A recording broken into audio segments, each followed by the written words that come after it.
विचार विमर्श आपके सामने ये कार्यक्रम हम पेश कर रहे हैं। कुछ विचारों से आप सहमत भी होंगे, कुछ विचारों से नहीं, क्योंकि राष्ट्रीय राजनीति और उससे अलग होकर यह विचार विमर्श का कार्यक्रम आपको दिखा रहे हैं। श्री नरेंद्र मोदी जी तीसरी बार भारत के प्रधानमंत्री बने। आप देख सकते हैं ऐसा कोई व्यक्ति नहीं है जिनके साथ उनकी तस्वीर है, या वो तस्वीर उनके साथ खिंचा रहा है, या तो नरेंद्र मोदी उनके साथ तस्वीर खिंचा रहा है। ये एक विचार है। आइए सुने, देखें। SK TV, S India TV website app में आपका स्वागत है। बागचंद जी और SK TV हमेशा उसके साथ रहे हैं। श्री बागचंद धवन जो राष्ट्रीय दीनदयाल सेवा संघ के राष्ट्रीय अध्यक्ष भी हैं और एक बहुत बड़े सीनियर पॉलिटिकल विशेषज्ञ हैं। तो ऐसे एक व्यक्ति के साथ आज हम मुलाकात कर रहे हैं। तो बागचंद जी नमस्कार, आपका इस चैनल में स्वागत है। आप एक बहुत बड़े और बहुत पुराने ऐसे व्यक्ति हैं, कच्छ के साथ तो नहीं पर गुजरात के साथ आप जुड़े हुए व्यक्ति हैं। तो इस वक्त जो गुजरात में भारतीय जनता पार्टी, कांग्रेस और आपकी जो स्थिति है वो कैसी है? क्योंकि हिंदुस्तान में इस वक्त इलेक्शन चल रहे हैं, हर जगह अपनी अपनी इलेक्शन चल रही है, लेकिन हम पहले आपसे जानना चाहेंगे कि गुजरात में और कच्छ में भारतीय जनता पार्टी और कांग्रेस, आप उसकी क्या स्थिति है? देखिए, जो मेरा अनुमान है कि आज की तारीख के अंदर पूरे देश के अंदर, पूरे देश में जितने प्रदेश हैं उनसे गुजरात प्रदेश हमारा बहुत अच्छा है। और मैं खुद गुजरात से हूँ तो मैं गुजरात का ही गुण गाऊंगा। और आप स्थिति के बारे में पूछना चाहते हैं कि भाजपा की स्थिति कैसी है? बीजेपी की स्थिति 99% बिल्कुल परफेक्ट है, कोई कहाँ नहीं हिला है। और कांग्रेस की बात करते हैं वो तो आपसी झगड़े में ही उलझी हुई है। आप तो कहीं दिखती नहीं है, आप वाले भले बोले लेकिन आप कहीं दिखती नहीं। आप तो ऐसे है, किसी की घर तोड़ने के लिए हम उसको आप बोलते हैं, किसका घर तोड़वाना हो तो हम उसको आपको बुलाते हैं। आपका गुजरात में कुछ भी नहीं है। अच्छा, दूसरा मैं आपसे एक सवाल करना चाहूँगा कि इस वक्त जो इलेक्शंस चल रहे हैं कश्मीर में, हरियाणा में, तो आप एक बहुत अच्छे एक राजनीतिक विशेषज्ञ हैं। उस दौर से आपने अगली बार भी कहा था कि नरेंद्र मोदी को 240 सीट आएगी, और किसी भी पार्टी ने नहीं कहा था, किसी भी चैनल ने ये तो नहीं कहा था, चाहे कांग्रेस वालों ने भी कभी नहीं कहा था। कांग्रेस वालों ने तो 200 से नीचे कहा था। आपका अनुमान सही निकला। तो इस वक्त आपका हरियाणा और कश्मीर के लिए क्या अनुमान है? जिस तरह मैंने पहले अनुमान बताया था लोकसभा में और उससे पहले भी गुजरात की विधानसभा में, राजस्थान की विधानसभा में मैंने बताया था, वो सब परफेक्ट निकला। और इस बार भी मैं जो बता रहा हूँ वो भी परफेक्ट ही निकलेगा। 38 सीट हरियाणा में और जम्मू कश्मीर में ये बीजेपी को मिलने जा रही है। 36 कांग्रेस को, 36 ये भी जम्मू कश्मीर और हरियाणा को मिलने जा रही है। जो 16 सीट है वो अदर्स को मिलेगी, वो कोई भी ले सकता है, इंडिपेंडेंट हो कि आप हो तो कोई भी हो। इसी तरह जम्मू कश्मीर में भी 16 सीट अदर्स जाएगी। हाँ, ये है कि बहुमत किसको नहीं मिलेगी, तोड़ की सरकार बनेगी और किसी भी प्रकार से जो रूलिंग पार्टी है जी उसकी ही सत्ता चले जाएगी। हाँ, अभी तो फिर रूलिंग तो उनकी है, तो हर कोई समझ सकता है वो तो। ऐसा है, बहुत बढ़िया, अच्छी बात कही आपने। आपसे एक हम और दूसरी बात जानना चाहेंगे कि नरेंद्र मोदी के आने से पहले राष्ट्रीय सेवा संघ या RSS जो भी है जिसका नाम है, या हिंदू विश्व परिषद है, उन्होंने काफ़ी मोदी को आगे बढ़ाया है और आज भी वो बढ़ा रहे हैं। क्या आपको ऐसा लगता है? भारत के प्रधानमंत्री नरेंद्र मोदी RSS से आए हुए हैं, RSS के प्रचारक थे, और पार्टी को आगे करने में नरेंद्र मोदी के बहुत हाथ है। लेकिन जिस तरह से भारतीय जनता पार्टी को पूरे देश के अंदर और पूरे संसार के अंदर आगे बढ़ाना, वो नरेंद्र मोदी का हाथ है, ना कि किसी और का। तो RSS का जो है इस वक्त सबसे बड़ा रोल है, जो वो नरेंद्र मोदी को बढ़ाने से ज़्यादा अपने आप को बढ़ाना, ऐसा लग रहा है। इसका मतलब आपके कहने के हिसाब से ऐसा लग रहा है कि आरएसएस जो है अपने आप को विकास कर रही है, न कि भारतीय जनता पार्टी को विकास कर रही है। कहने का मतलब ये है।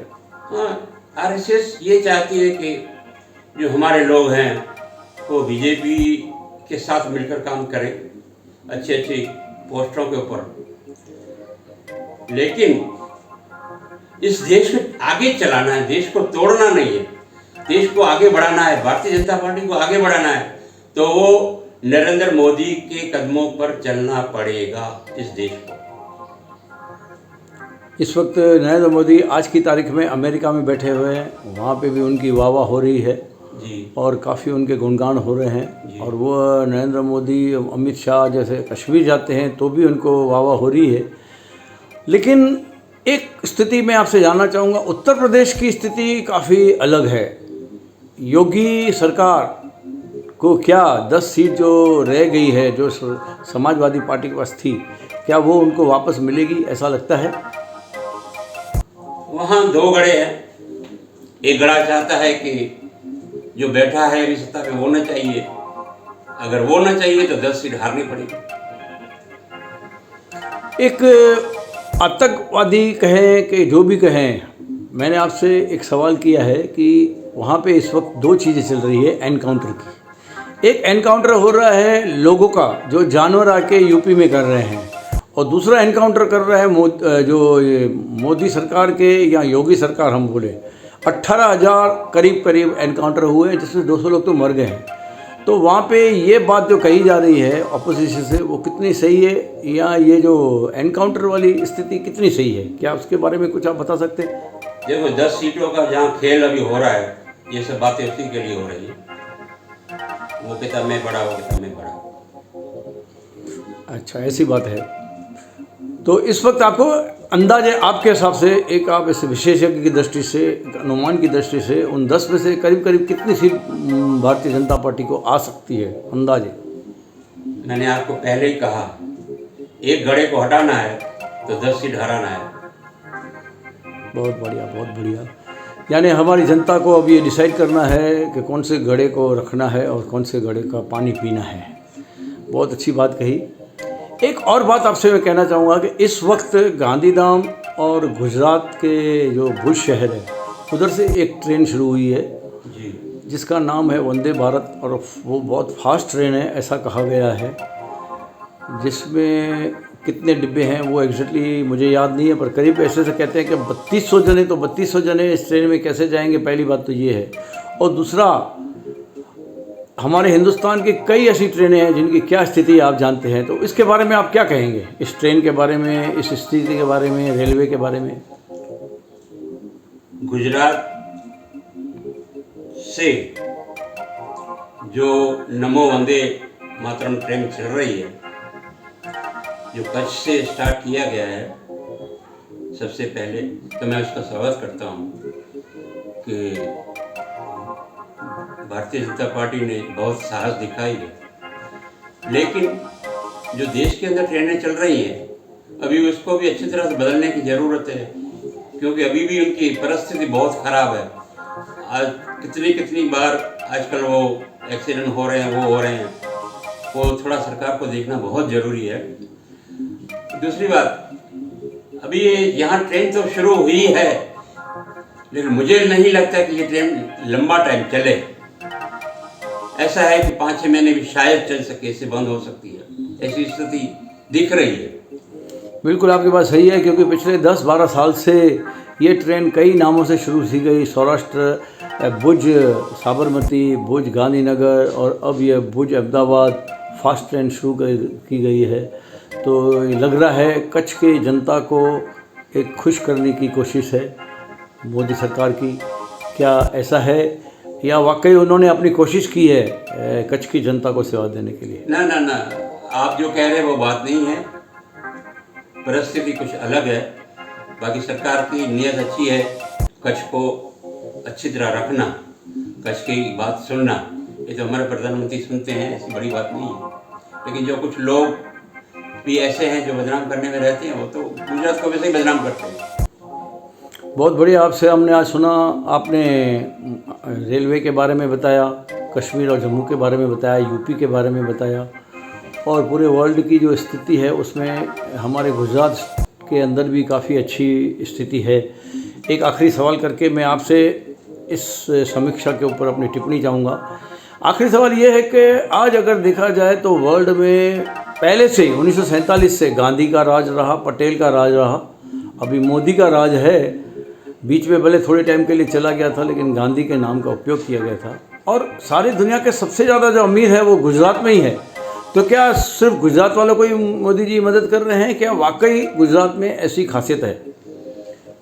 गुजरात पूरा विश्व के अंदर नसीबदार है। ऐसा नसीबदार प्रदेश हर कोई चाहता है, लेकिन गुजरात, कुछ देश के कुछ लोग ऐसे हैं जो गुजरात को बदनाम करने में लगे हैं, लेकिन गुजरात ऐसा बदनाम होने वाला नहीं है और पूरे देश को आगे पहले भी गुजरात ने चला है और आगे भी गुजरात चलाता रहेगा।